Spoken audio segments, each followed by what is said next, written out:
They can't take our guns. We have the Second Amendment. Have you ever heard that? Have you ever said it? Do you believe it? I recently met a woman that's an avid gun enthusiast. She owns several ARs. She shoots competitions. She carries every day. So I was surprised to find in conversation that she's considering a vote for Hillary Clinton. Clinton, who has repeatedly said that there are too many guns in American homes and that she'll work every day to change that. Clinton, who's repeatedly said that we should look at Australian-style gun control, which, by the way, means the banning and confiscation of all semi-automatic firearms and pump shotguns. Clinton, who has repeatedly said that the Supreme Court got it wrong with the Heller decision and that she would work from day one to get it overturned. Now, I understand that people vote on different issues, but when I asked this woman how she reconciled these things, she said, "Hey, I'm not worried. They can't take our guns. We have the Second Amendment."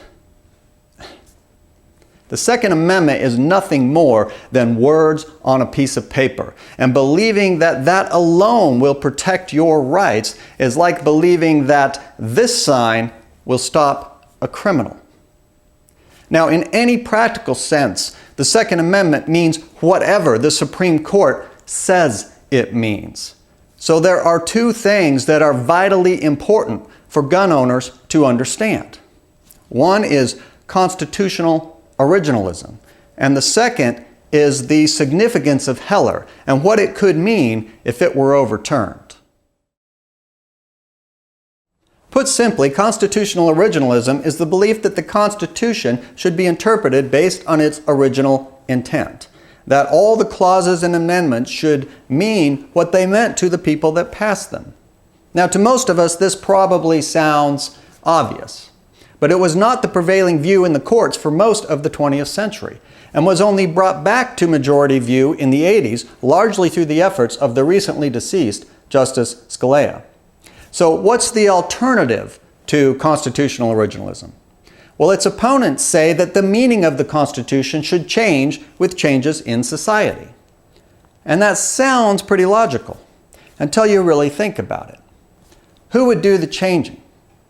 Well, it's the lifetime appointed Supreme Court justices, of course. So if only 5 people agree on something, they can change the very meaning of the document that protects our most basic rights. They can do so without any democratic process and without any recourse or input from society.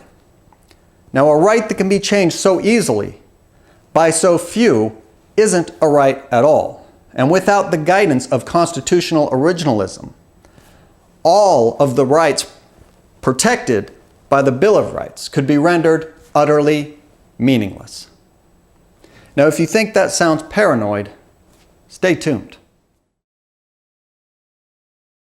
District of Columbia versus Heller was a 2008 Supreme Court decision which held that the right to keep and bear arms is an individual right.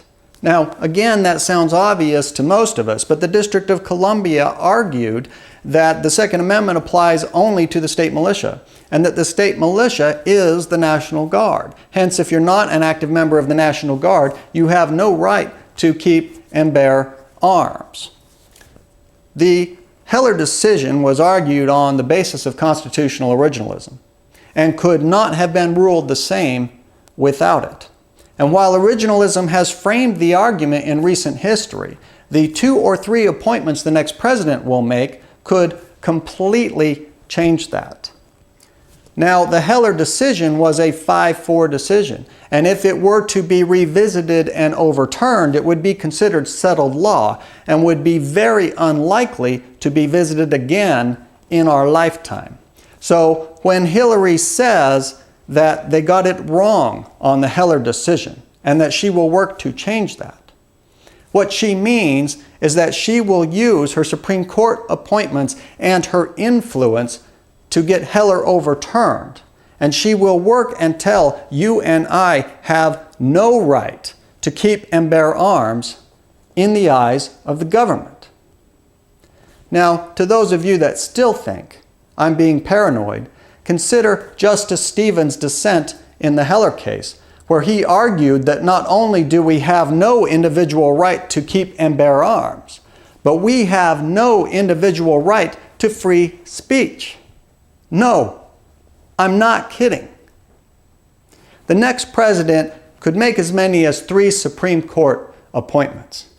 Those appointments are for life, and they matter in your life more than any other office in government. Without the guidance of originalism and a court that believes in it, the Constitution holds no guarantees.